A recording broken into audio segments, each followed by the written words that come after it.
Yeah, g'day, Mark here, and welcome back to my channel. Now if you watched the last couple of episodes, you know I've been installing this DrDro on my Jones and Shipman 540 surface grinder, and this week I'm going to need to make up some sort of a mounting arm for the display unit.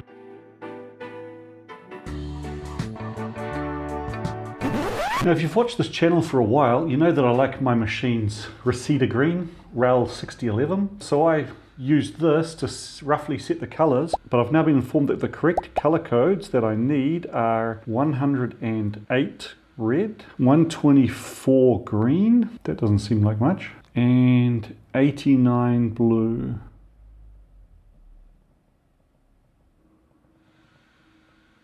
Not sure why these digits aren't showing up properly. Yeah, that is probably closer to Reseda green, but let's see how it actually looks. Yeah, no, that's too dull. It would be cool, but I'm going to have to make a compromise here from the corporate colour and go for something a bit brighter. I think I used one of the ones up here somewhere. Yep, that'll be it. I also got some feedback that my calling the vertical scale Y was wrong because up and down is always Z, but there are actually conventions for this stuff. It doesn't really matter for a manual machine, but for a CNC machine, you need a defined standard so that the CAM programs can always get the right rotation around the various axes. Per definition, an axis that's in line with a spindle is the Z-axis, which is the way it is for horizontal mills and surface grinders like this. I mean, if it's your own machine, you can call this whatever you like. I guess I could call it vert. Nope, doesn't fit. So it's going to have to be Y.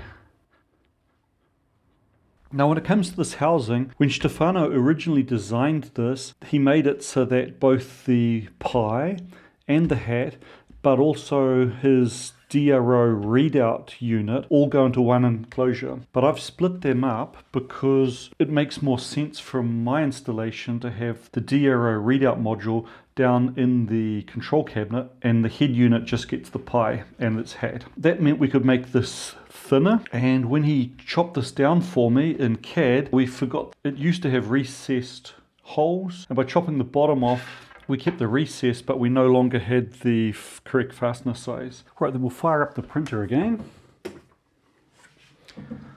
I'll just put some more glue stick on the textured bed. I find that works best for ASA and ABS.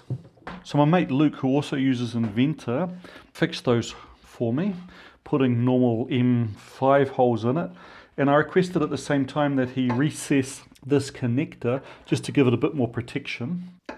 So that's the new back. The front I'd already printed, it's fine, it's looking good. But in between the spacer that spaces them apart and makes sort of the main body, I unfortunately got some shrinkage issues under two of the corners. Also, the housing's a little bit too flexible like this. I wanted it to be maybe a little bit more robust. Luke also got into the models of that and put some ribs around the inside to strengthen it a little. Of course, I printed this using 5mm brims on both sides, but you still only have a very small contact surface to adhere the thing down. And once again, there's a bit of shrinkage that's happened. Even if I clamp the front down, I still get the corners lifting.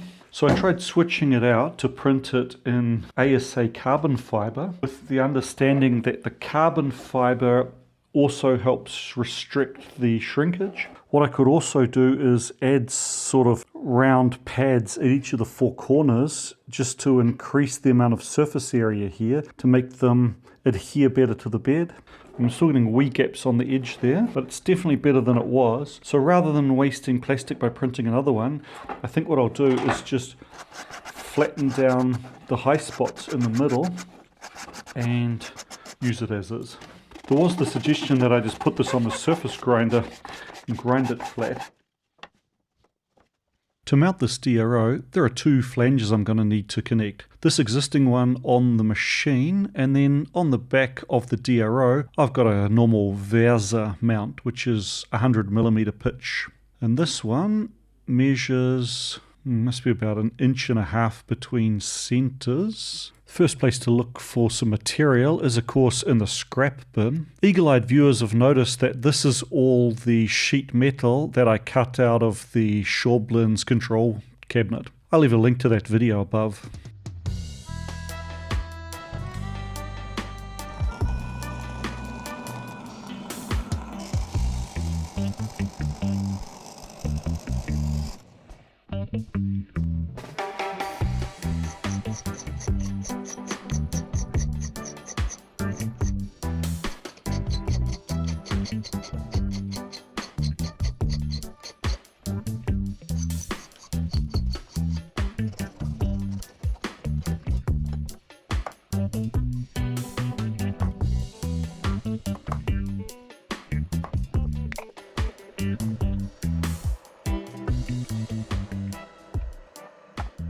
Now I want to make the monitor support arm with 2 hinges, and I found that this 1-inch square tubing fits pretty nicely with 20mm bar stock, so I'll chop off bits of them. So I'm going to need about 11 inches of square tube for the extension arm.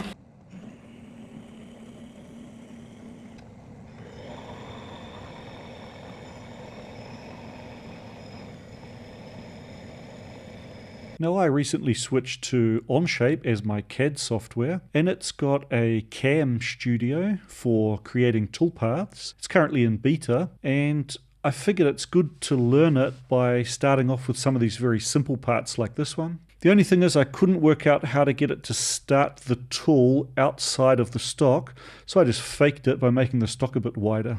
The CAM studio is included in the Pro version of Onshape, so if you're interested, there's a link below to a 6-month free trial for that Pro version. Right, now this is my first time using a new CAM program, so I must say it's kind of scary, so I'll have to be very careful. I mean, you always have to be careful with a CNC machine. Let's see how this works. Nope, that's not where it's supposed to start. I'd posted the wrong version of the code, so I've now reposted it. Okay, that's the right height. It's also going to clear the vise.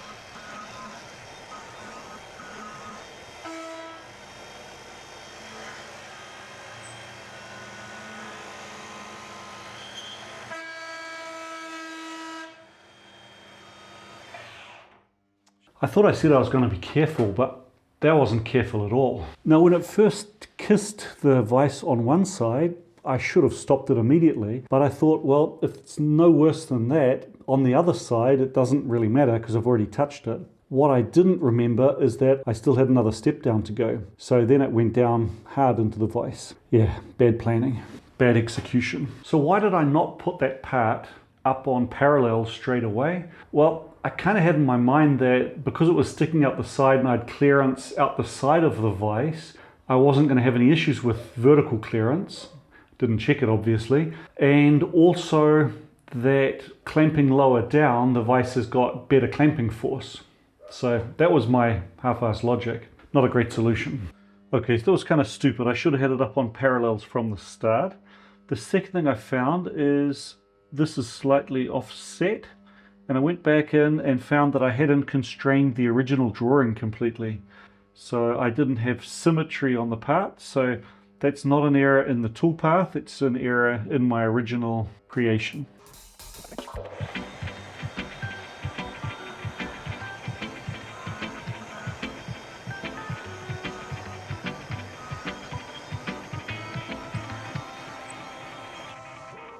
Okay, that's not my normal stop position. Tool's actually a bit too short, it's rubbing at the top.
Well, ropey start, but worked in the end.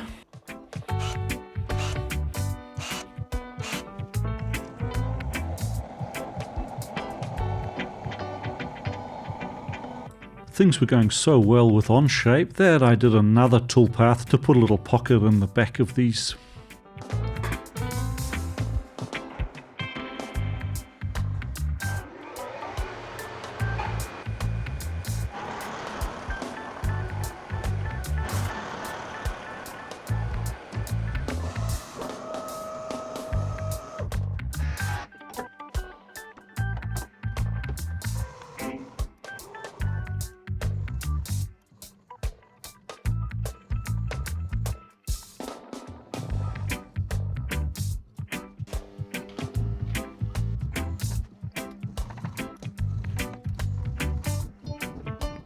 Have you guys ever used a Haimer 3D probe? I think they're pretty cool.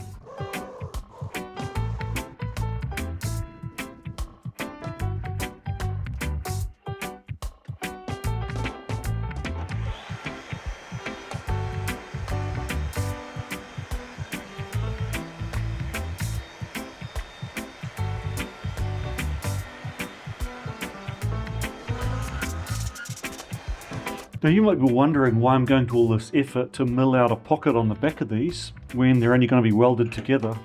But I need to weld this to 2mm plate, and I suck at welding, so welding 20mm to 2mm is always kind of a challenge for me. So I figured if I pocket it, then I'm just welding 2mm to 2mm.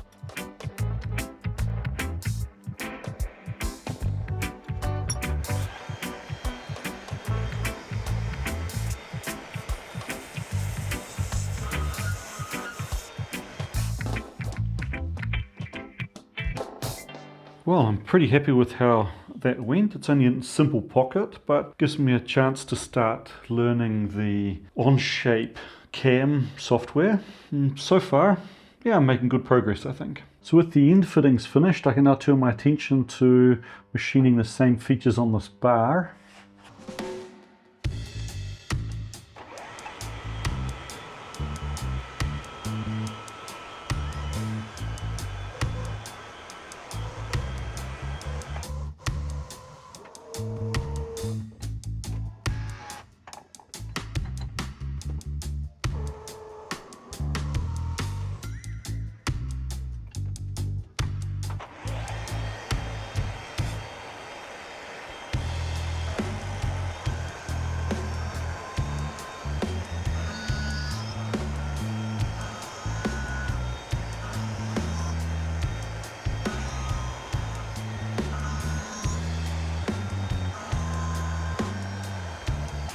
Good, that looks fine.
Well, the bits that are left aren't stable enough to machine them, so I'll just cut them by hand. But I can still cut the top curve.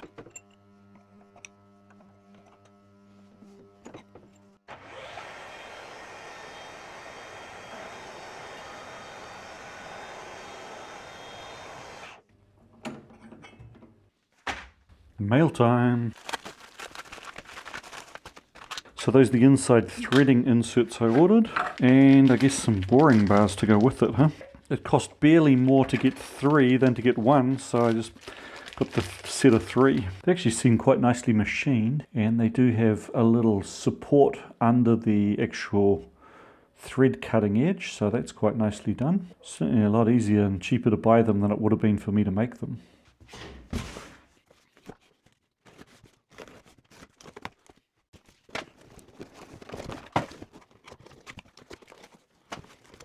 There's a variety here. So these ones are the 1.2s, these are the 1.6s, and these are 4mm thick. They came up on the German classifieds. I figured they'd be quite a useful sort of mix of thicknesses that I can use on my surface grinder. Hey, if you guys are looking for a Christmas present for somebody, one of these Bahco saws is a really good choice. I'll leave a link. I'm not sure if you can get them in America, but over here in Europe they're available on Amazon.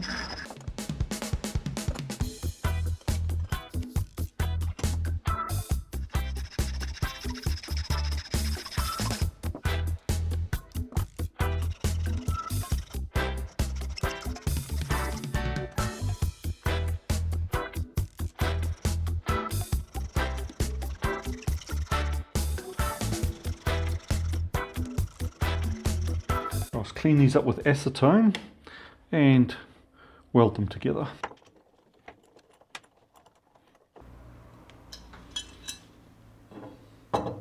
Now, while I'm no great welder, I sure like trying, and this TIG is cool.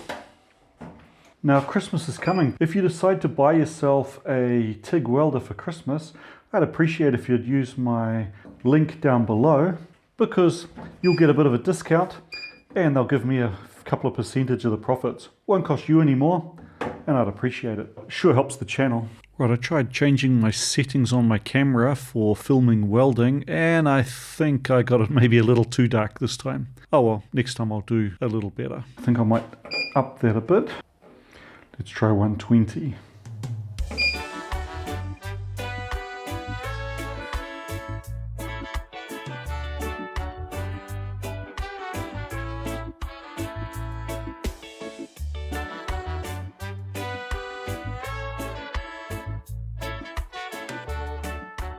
Right, well that's definitely my best weld of the day, so I guess I have to plan to have that one at the top where it's going to be visible.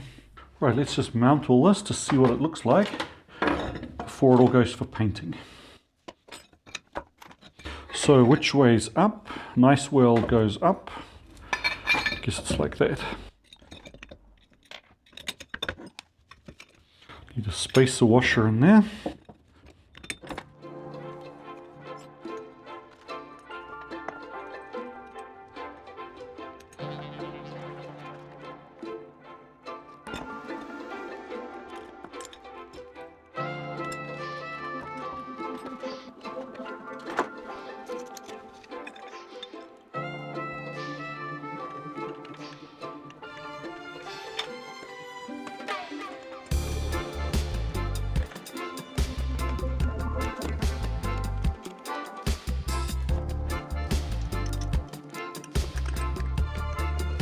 Now, was it worth making my own display arm from scratch? Because I could have just bought a Vesa mount off Amazon for next to nothing, but I actually like this. If I'd bought an off-the-shelf Vesa mount, I would have had to have modified at least the back flange to match this one anyway. I'm kind of happy with this.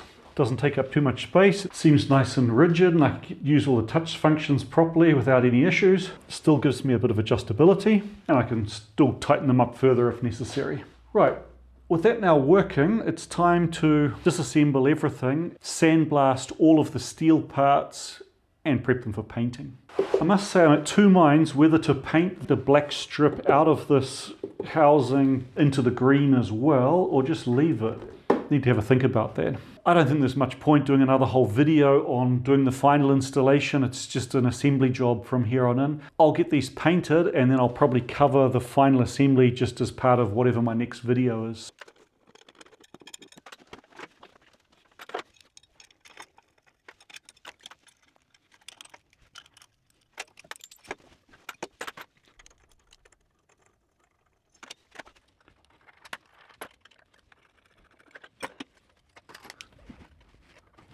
You know, there were some comments in the last video about having to do this access through this little access panel, and honestly it's really not too bad.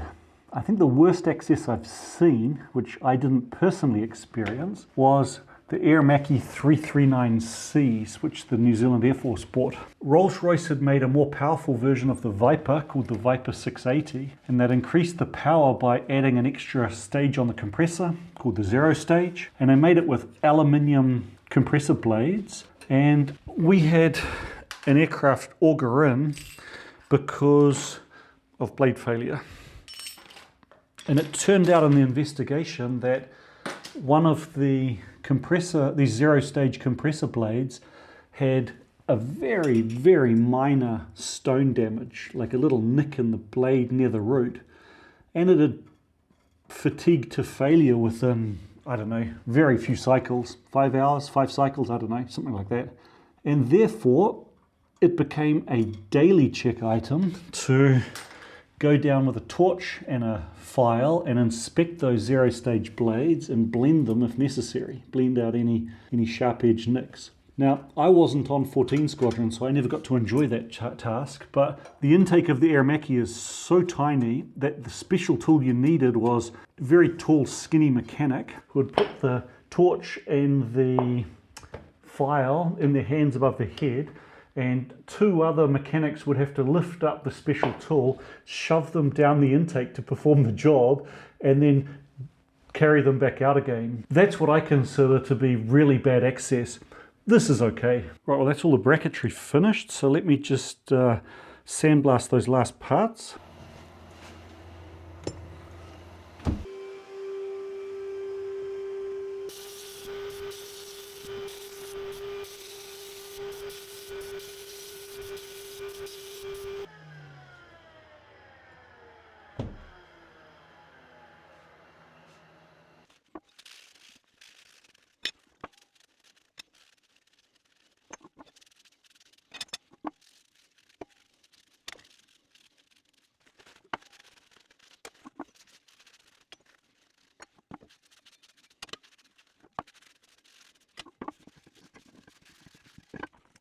Now this is going to be my first use of this beautiful SATA paint gun that was generously donated to the channel by Christian in Salzburg. Let's give this a go.